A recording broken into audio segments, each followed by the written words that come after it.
Hello and welcome to the webinar, TTB Explains Federal Alcohol Beverage Advertising Regulations, hosted by NABCA, the National Alcohol Beverage Control Association. It will be a cameras off presentation today, and we have with us a TTB expert panelist. And before I introduce her, I wanted to address a few housekeeping notes. Let me introduce myself. I am Maggie Barshini in the Communications Department at NABCA. This webinar is the second of two TTB webinars that were planned for the year. It will be completed within an hour. The slides for this presentation can be found under the Handouts tab in the GoToWebinar platform, so hopefully you'll be able to find that. It is titled 2021-04-20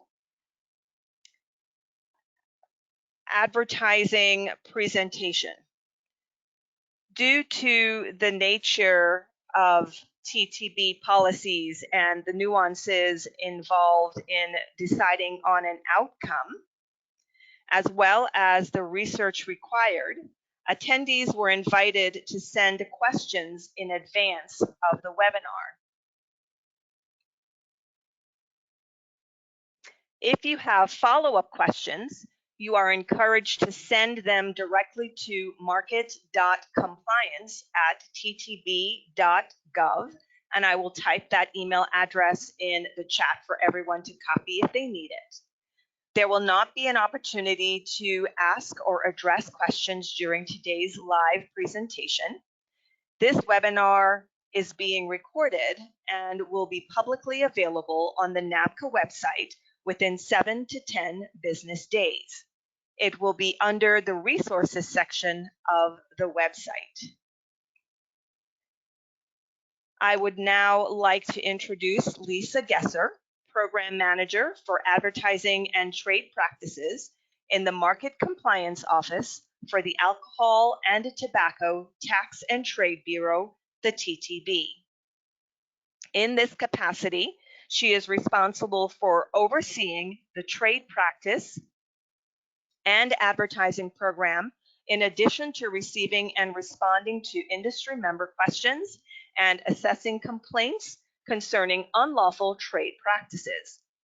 Immediately preceding her appointment as Program Manager for the Market Compliance Office, Lisa served as the Program Manager for the Federal Alcohol Administration Act for the Regulations and Rulings Division. So Lisa, I'm going to hand over the platform to you. And before you begin, I'd be grateful if those attending can let me know if they can hear me. I've received a note where someone said that the audio was not coming through. Can some or several just type in, yes, they can hear me?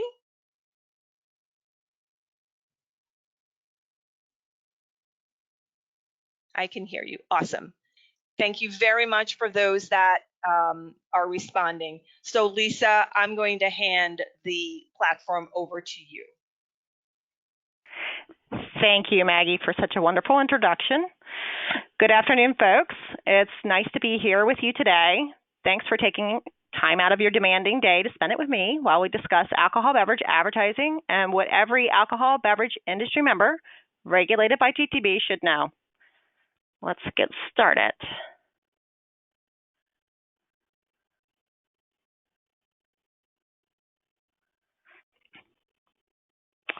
First, we have our obligatory disclaimer, which basically states that we're presenting this information to help you understand and comply with the laws and regulations that TTB administers.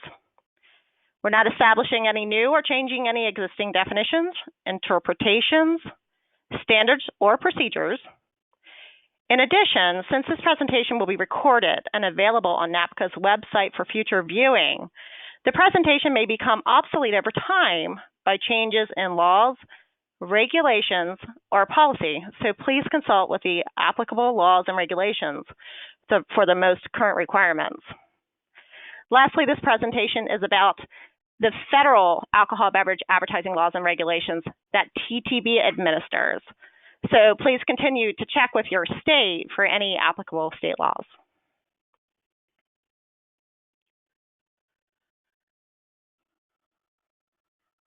This is an overview of the topics we will be discussing today. Today we will be discussing TTB. What is TTB's advertising authority? What is advertising from a TTB regulatory perspective? What mandatory information must appear in advertisements? What statements or practices are prohibited from appearing in advertisements? And lastly, we'll discuss how TTB views health-related statements and ads, as well as common issues we see when we review advertisements.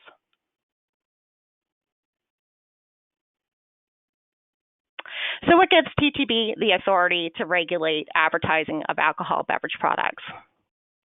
The Federal Alcohol Administration Act, or FAA Act as we call it, provides, among other things, TTB with the authority to regulate the advertising of wine, distilled spirits, and malt beverages as they are defined in the Act. More specifically, the advertising provisions are codified in Title 27 of the United States Code, Section 205F. The regulations that implement the FAA Act's advertising provisions can be found in Title 27 of the Code of Federal Regulations, Part 4 for wine, Part 5 for distilled spirits, and Part 7 for malt beverages. These regulations are available on our website at www.ttb.gov. The major functions of these advertising laws and regulations is to prevent deception of the consumer with respect to the products being advertised, prohibit statements that may mislead the consumer, provide the consumer with adequate information as to the identity and quality of the products advertised, including alcohol content in the case of distilled spirits, and to provide the name and address of the person responsible for the advertising. I should note that TTB's advertising authority applies to TTB-regulated entities, that is, importers, producers, and distributors. This means that our regulations generally don't apply to advertisements made solely by retailers. For example, we received a question submitted in advance from a retailer that provides cocktail recipes on their website that includes alcohol beverages as ingredients.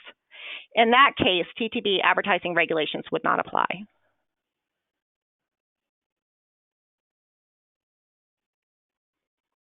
So what is advertising?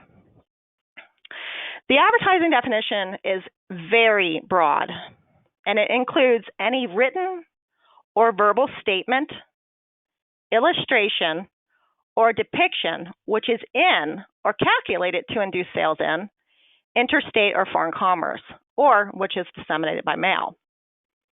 Basically, if it is meant to induce sales, TTB considers it an advertisement, no matter what media you use.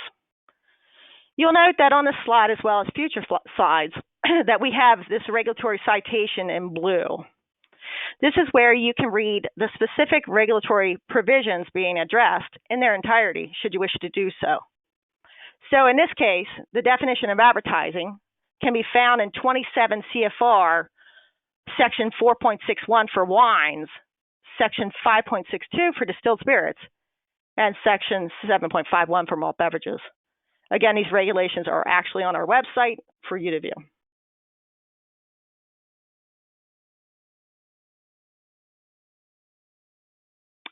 So examples of advertisements. Advertisements include a lot of the more traditional modes, such as magazines, newspapers, trade booklets, or other publications. Circulars, mailers, book inserts, catalogs, promotional material, sales pamphlets, alcohol beverage menus, wine cards, leaflets, shelf cards or shelf talkers, hang tags that hang on a bottle, pamphlets or any other material that accompanies the container, representations made on cases and cartons, billboards and signs, both indoor and outdoor, and TV and radio. Speaking of cartons and cases, before I go to the next slide that addresses the more modern modes of advertisements we see, we received a great question from one of our attendees, which was submitted in advance. The question was, in the case of boxed wine or boxed spirits, is the box the product is sold in considered a label or an advertisement? The answer is if it is a bag in a box, that is, the product is in a bag or a bladder inside the box that is not conducive to bearing a label, then the entire box is considered the label and requires a certificate of label approval. However, if the box has a bottle inside, the bottle requires the certificate of label approval, and the box is then considered a carton or covering and must comply with the TTB regulations that cover cartons and coverings. The market compliance does offer a voluntary pre-clearance review service. It's voluntary, so you don't have to send your cartons or coverings to us, but we do offer it. I'm going to provide more information later during the presentation about how to submit your cartons or advertisements for pre-clearance. Moving on. More modern and popular modes of advertising include websites, online pop-up advertisements, social networking services like Facebook, Parler,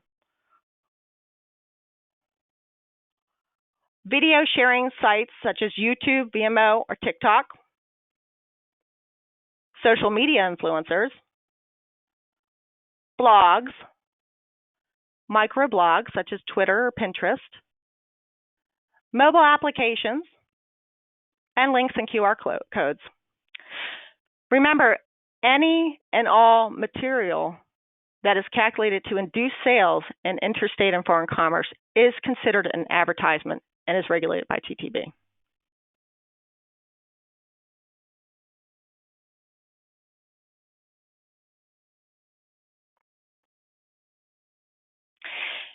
Mandatory information. So all alcohol beverage advertisements regulated by TTB must bear certain mandatory information.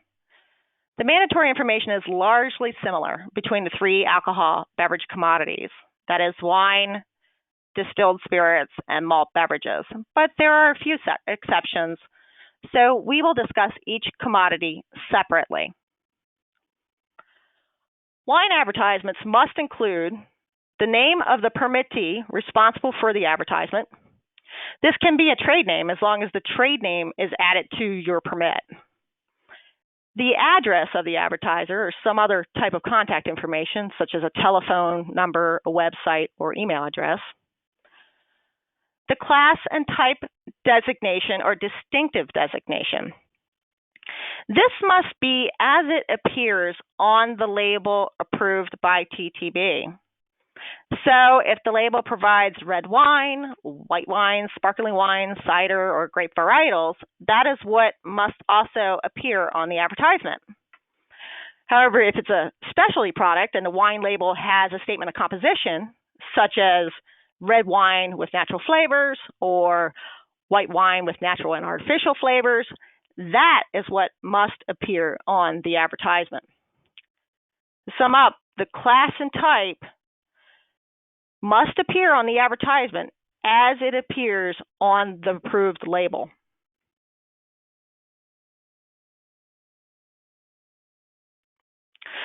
For distilled spirits advertisements, you must again include the name and address of the responsible advertiser. You also may include a trade name as long as that trade name is added to your permit.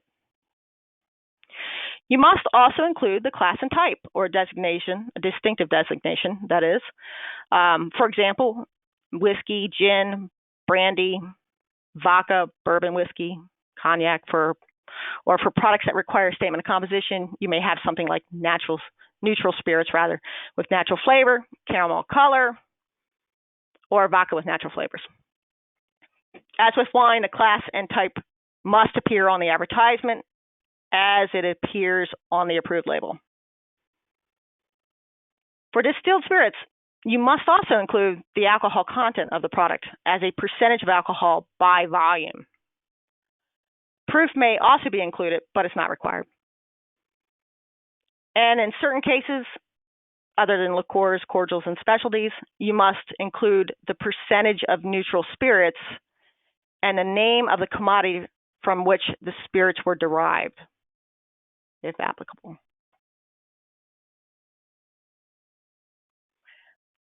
Lastly, for malt beverages, advertisements must include the name and address or contact information of the responsible advertiser, class statement of the product, again, same as it appears on the label. Examples would be beer, ale, lager, porter, stout. Or for specialty products that require a statement composition, example would be raspberry ale or stout brewed with pumpkin and cinnamon. So now that we've gone over the mandatory information that must appear in most advertisements, there are two exceptions that apply to advertisements for all commodities. The first exception applies when the advertisement refers to a general line of products or all of the products of one company, whether by the company name or the brand name common to the products. In this case, the only mandatory information that is necessary is the name and address or contact information of the responsible advertiser. You may see these types of general ads on billboards or signs advertising a brewery, distillery, or winery, but not containing the specific details about the products. The second exception for advertisements is for advertisements on consumer specialty items. Those are items that are designed to be carried away by the consumer, such as non-alcoholic mixers, ashtrays, bottle or can openers, shopping bags, matches, pre-printed recipes, pencils, and shirts, ball caps, and visors. In this case, the only information that is necessary is the company name or the brand name of the product.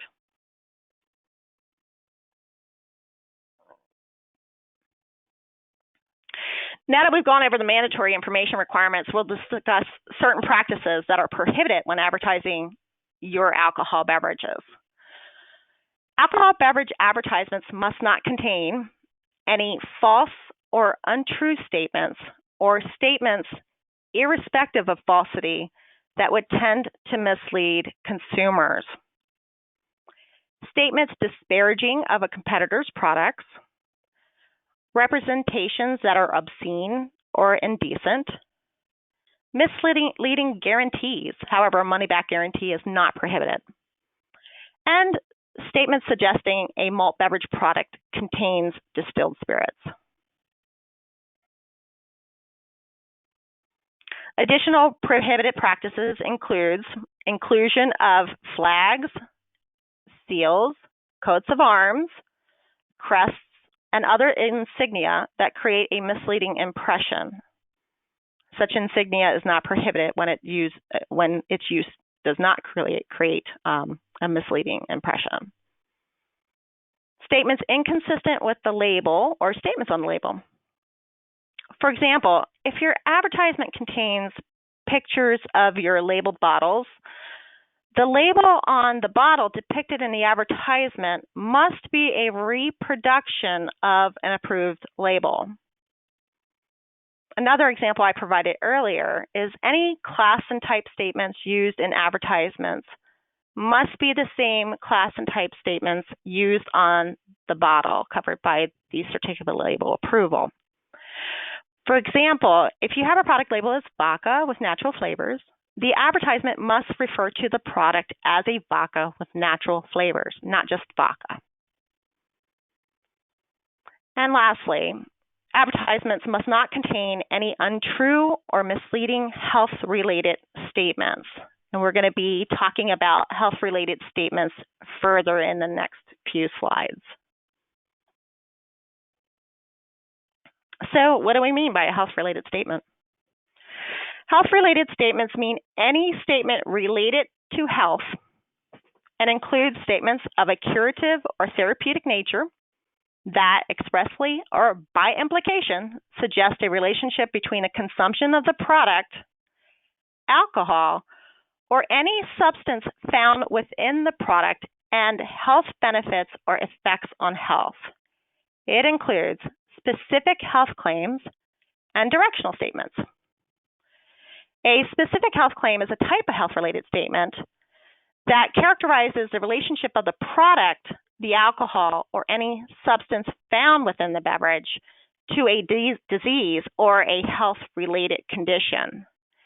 And health-related directional statements are statements that refer consumers to a third party or other source for health-related information.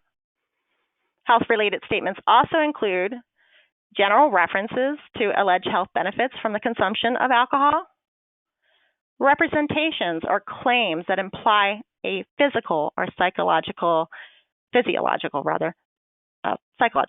sensation results from consuming alcohol products. Statements and other representations of nutritional value, but this does not include statements of average analysis or serving pack statements, which we will discuss later.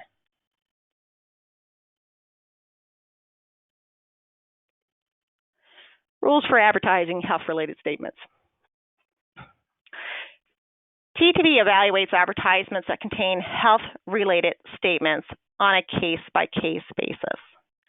We look at the totality of the advertisement to make a determination as to whether or not the advertisement is likely to mislead consumers about the product and especially about the health effects of the product. In general, advertisements may not contain any health-related statement that is untrue or that creates a misleading impression as to the effects on health of alcohol consumption. We may require a disclaimer or other qualifying statement if we find that such disclaimer or qualifier would dispel the misleading impression conveyed by a health-related statement. And if a disclaimer is required, any disclaimer must appear as prominent as the health-related statement.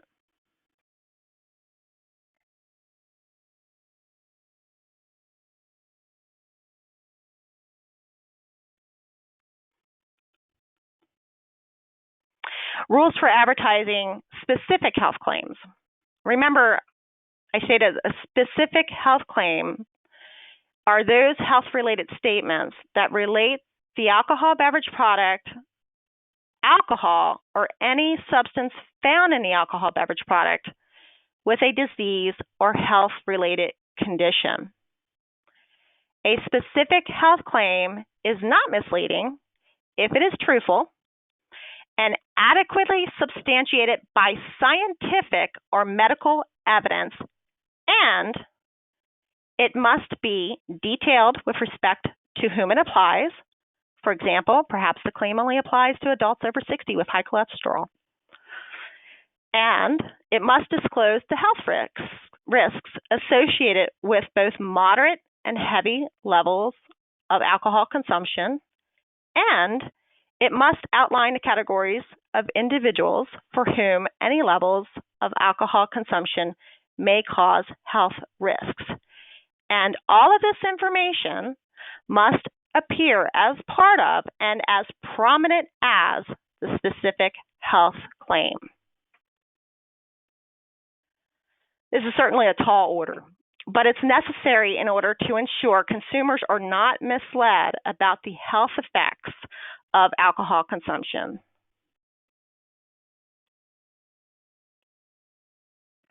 Now I'm going to go over some of the most common health-related statements we see when we are reviewing advertisements. Advertising that suggests the alcohol beverage has an energizing or stimulating effects. For example, any statement that would insinuate ingesting the product or extra ingredients that may be in the product would allow the consumer to drink more without experiencing the negative effects of alcohol consumption. These types of statements fall under health-related statements as they imply a physical or psychological effect. We review such statements on a case-by-case basis, taking in account the totality of the advertisement.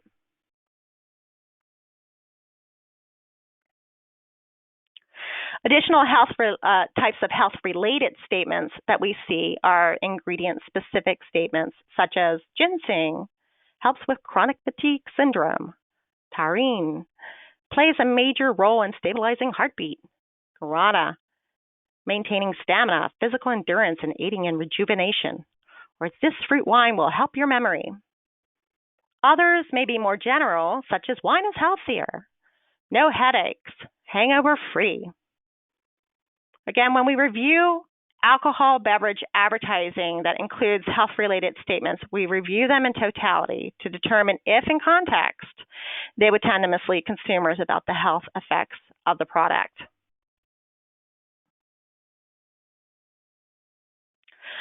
Other statements that we see commonly are calorie and carbohydrate claims.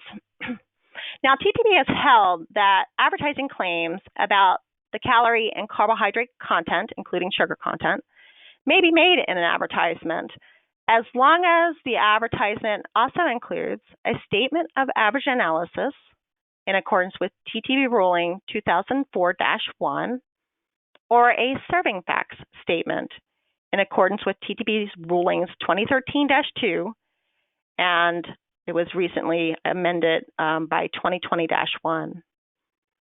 You can see that these two statements depicted on this slide are very, very similar with very few differences, but we'll discuss the differences.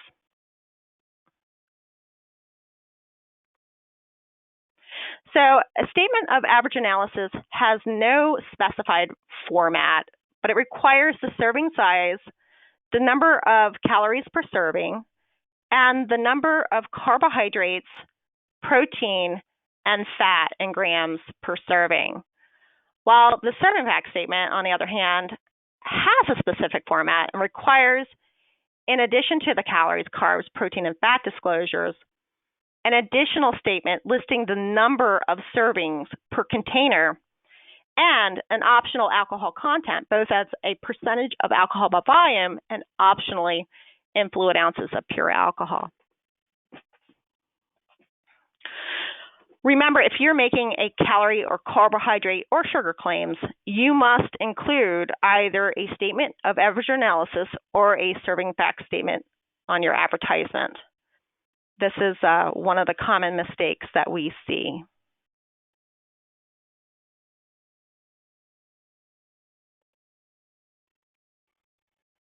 The role of social media. Social media has become a very popular advertising tool for our industry members. In 2013, TTB published Industry Circular 2013-1 titled Use of Social Media in the Advertising of Alcohol Beverages. This industry circular provides TTB's position with the advertising provisions of the FAA Act, and that they apply to all advertisements in any media, including social media. Accordingly, social media advertisements require all the mandatory information that we talked about earlier, just like any other alcohol beverage advertisement. Commonly, the mandatory information, such as name and address and responsible advertiser, is placed in the About section of many pages. Also, the prohibited practices that we talked about with regards to misleading information and misleading health-related statements, they also apply to these social media advertisements.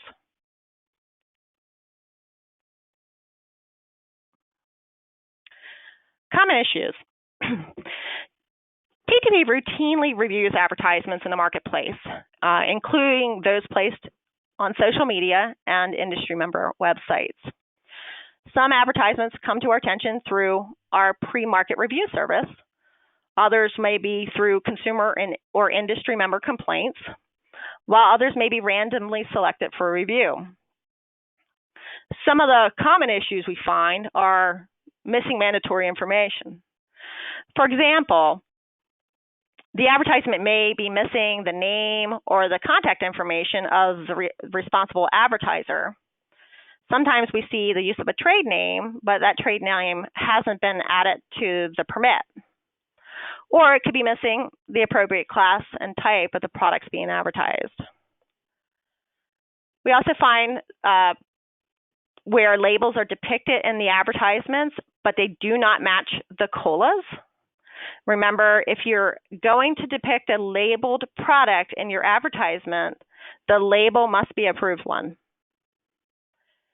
We see calorie and carbohydrate claims without the appropriate statement of average analysis or serving fact statements. These statements are needed in order to provide consumers with context for evaluating such claims. And we see misleading or unsubstantiated health claims.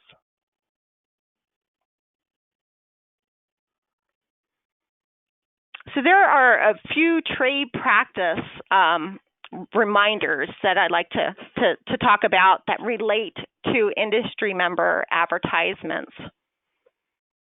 First, in general, industry member advertising that benefits a particular retailer is considered an inducement under the Tied House regulations, and it may lead to a violation if the other elements of a violation are met. However, there are several exceptions to this rule, and I would highly recommend you attend one of our trade practice webinars or view our trade practice training videos, which are available on the TTB website. The next bullet directly relates to questions we received prior to this webinar.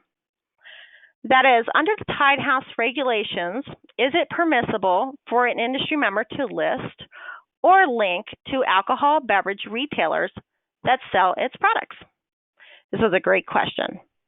In general, the listing of a retailer on an industry member's website or in social media site is considered providing something of value to the retailer, except there is an exception where two or more unaffiliated retailers selling the industry member's products are listed on the site. In other words, do not direct consumer traffic to one single retailer. Make sure you list two or more unaffiliated retailers selling your products if you're going to list them on your advertisements or your social media.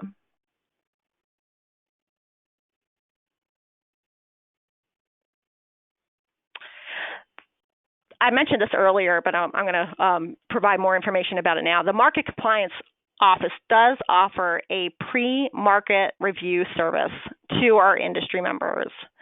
This is not, you're not required to have your advertisements or your cartons approved by TTB before you use them, but we will review them if you would like us to review them.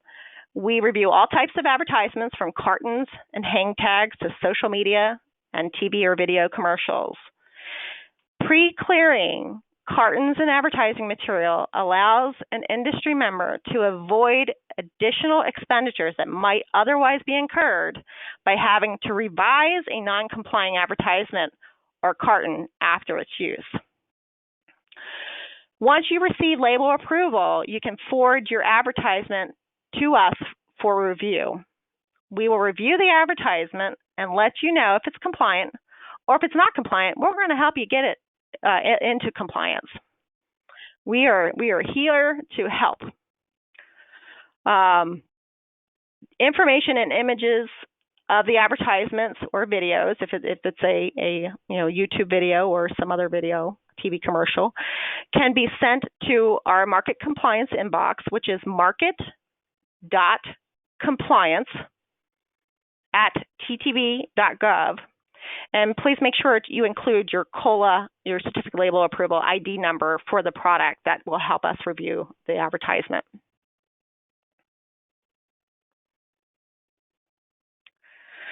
So this will conclude today's advertising webinar. If you have any questions about advertising, or if you have any questions regarding trade practices, you can forward them to the Market Compliance Office in writing at the stated address, or probably be easier if you just send it through our email at market.compliance@ttb.gov. And thank you so much for taking your time and attending this webinar. All right, Lisa, thank you very much for sharing your time and your valuable knowledge with us. And we thank you for joining NABCA and TTB for this presentation. Remember, if anyone has follow-up questions, to email market.compliance@ttb.gov. Also, please visit the nabca.org website for various resources, including white papers, previous webinars, and other materials. And this one will be up on the NABCA website again within 7 to 10 business days. Please be on the lookout for a NABCA survey that will soon be sent to you. We'd be grateful to have your feedback. It is our goal to give you the education and the tools you need to perform your functions effectively. Thank you all again. The presentation is now concluded. We hope you enjoy your day. Bye.